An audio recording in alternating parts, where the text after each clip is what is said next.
1 তারিখ শপথ নেওয়ার পর বেশ কটা দিন মাঝে দূরত্ব, কোন দপ্তর পাবেন কোন দপ্তর পাবেন না তা নিয়ে চুলচেরা বিশ্লেষণ চলছিল। কার্যত স্বাস্থ্য দপ্তর নিশ্চিত ছিল ইন্দ্রনীল খায়ের, তবে অবশেষে পেলেন ক্রীড়া দপ্তর।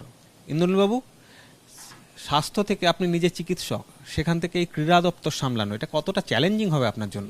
দীর্ঘ 5-6 বছর ধরে আমরা ভারতীয় জনতা যুব মোর্চার দায়িত্ব, প্রদেশের দায়িত্ব দেওয়া হয়েছিল আমাকে। প্রদেশ সভাপতির দায়িত্বে ছিলাম।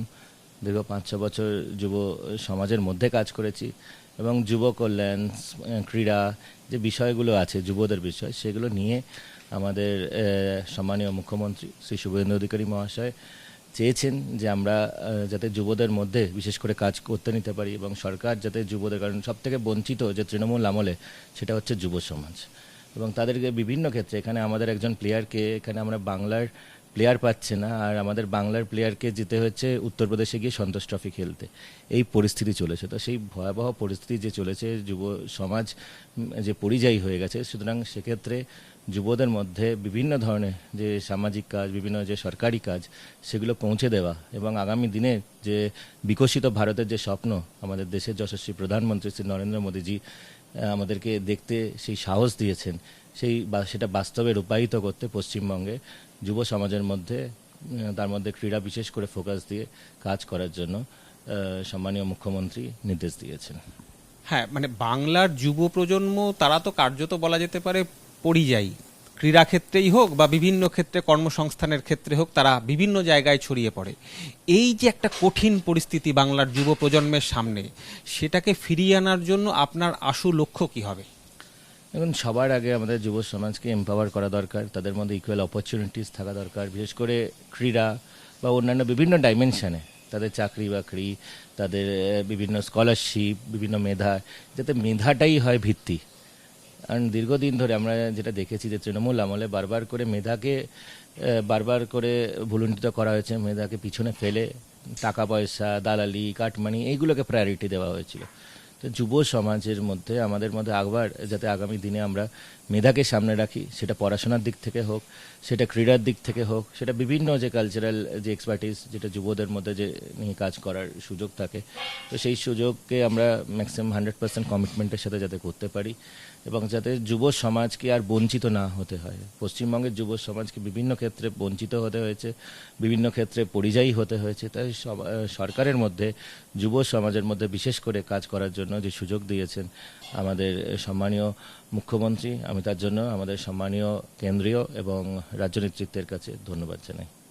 ময়দানে কি আজ থেকেই নেমে পড়ছেন? মানে দায়িত্ব পাওয়ার পরেই প্রথম কাজ কি কি হচ্ছে, কোথায় কোথায় যাবেন, কি সেট হয়েছে এখনো পর্যন্ত? দেখুন, আগে দায়িত্ব গ্রহণ আছে, দায়িত্ব গ্রহণ করে তারপর যেরকম সম্মানীয় মুখ্যমন্ত্রীর নির্দেশ আছে সেগুলোকে আমরা পালন করব। বিশেষ করে ক্রীড়াক্ষেত্রে, নানা ক্ষেত্রে ক্লাবের মধ্যেও সিন্ডিকেট চলেছে, বিভিন্ন ক্ষেত্রে দুর্নীতি চলেছে। আমরা মেসি কাণ্ড দেখেছি, সেখানে মেসির জায়গায় মেসো এসে যেভাবে করে পুরো ক্রীড়া ব্যাপারটা মানুষকে দেখেছেন যে কীভাবে বঞ্চিত করেছে সেক্ষেত্রেও। তো সেইগুলোকে আমাদের সেখানে সব জায়গায় স্বচ্ছতা আনতে হবে। সেটা যেমন বিভিন্ন যে অপরচুনিটিসের ক্ষেত্র আছে, বিভিন্ন ধরুন সেটা একটা ম্যাচের ম্যানেজমেন্ট থেকে শুরু করে সেখানে যারা প্লেয়ার্স আছে তাদের যে এগোনো প্রতিভার যে বিকাশ, তাদের যে সেই সুযোগ দেওয়াটা আমাদেরকে বিশেষ করে প্রায়োরিটি দিতে হবে। আর আমাদের একটা নিজেদেরও, যেটার জন্য আমাদের সম্মানীয় মুখ্যমন্ত্রীর কাছে ওই কথাটা আমি বলেছি যে আমাদের এটা খুব দুর্ভাগ্য যে আমরা বলি সব খেলায় সেরা বাঙালি তুমি ফুটবল, কিন্তু আমাদের দুর্ভাগ্য এটা যে আমরা ফুটবল এত ভালোবাসি, এতজন পাড়ায় পাড়ায় আমরা ফুটবল খেলছি, কিন্তু আমাদের 11 জন প্লেয়ার, পশ্চিমবঙ্গবাসী বাঙালি 11 জন ফুটবলার যাতে আগামী দিনে তারা ভারতবর্ষে রিপ্রেজেন্ট করার মতন যোগ্যতা অর্জন করে এবং ভারতবর্ষকে বিশ্ব স্টেজে আমরা সেই জায়গায় নিয়ে যেতে পারি, যাতে আগামী দিনে আমরা ওয়ার্ল্ড কাপে ভারতবর্ষ আমাদের বাঙালিদেরকে এগিয়ে নিয়ে সেখানে ভারতবর্ষ সেখানে প্রতিনিধিত্ব করার সুযোগ পায়, সেটা আমাদের বিশেষ নজর থাকবে। মানে আপনি এমন একটা সময় ক্রীড়ামন্ত্রী হলেন, বিশ্বকাপ ফুটবল শুরু হচ্ছে, একটা আলাদা এক্সপেকটেশন থাকবে বাংলার তরুণ প্রজন্ম যারা খেলায় অন্তত খেলা নিয়ে আছে, যারা খেলোয়াড়, তারাও একটা প্রবল প্রত্যাশা আপনাদের উপরে থাকবে।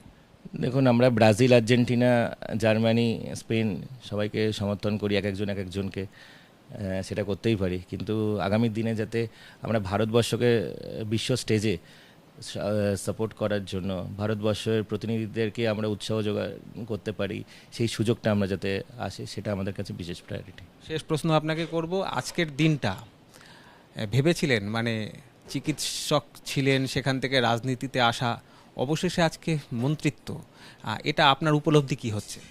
দেখুন, আমাদের ভারতীয় জনতা পার্টিতে একজন সাধারণ কার্যকর্তা, যার পরিবারে কেউ দূর দূরান্তে রাজনীতির সাথে যুক্ত নয়, সেই পরিবার থেকে উঠে আসে। সেখানে ছোটোবেলায় পড়াশোনা করেছি, তারপরে মেডিকেল কলেজে চান্স পাওয়ার সাথে সাথে মেডিকেল পড়াশোনা করেছি, সাথে ছাত্র রাজনীতি, সেখান থেকে যুব রাজনীতি, আর আজকে যুব কল্যাণ ও ক্রীড়া দপ্তরের যে দায়িত্ব দিয়েছে, তার সাথে সাথে ক্রেতা সুরক্ষা দপ্তরেরও দায়িত্ব দেওয়া হয়েছে। তো সেজন্য আজকে মানে আমি বলবো যে আমাদের মতন একজন সাধারণ কার্যকর্তাদের কাছে আজকে একটা বিশাল মানে মানে আমাদের রিয়েলাইজেশন, উপলব্ধির দিন বলতে পারেন, যে আমরা একজন সাধারণ কার্যকর্তা শুধুমাত্র নিজেদের এফার্টের মাধ্যমে, এবং সেটা আমাদের পার্টি যে রিকগনাইজ করে, সেটারই একটা বলতে পারেন, তারই একটা নিদর্শন। এবং পার্টির কাছে আমি বিশেষ করে সর্বভারতীয় এবং রাজ্য নেতৃত্বের কাছে আমি কৃতজ্ঞতা জ্ঞাপন করি।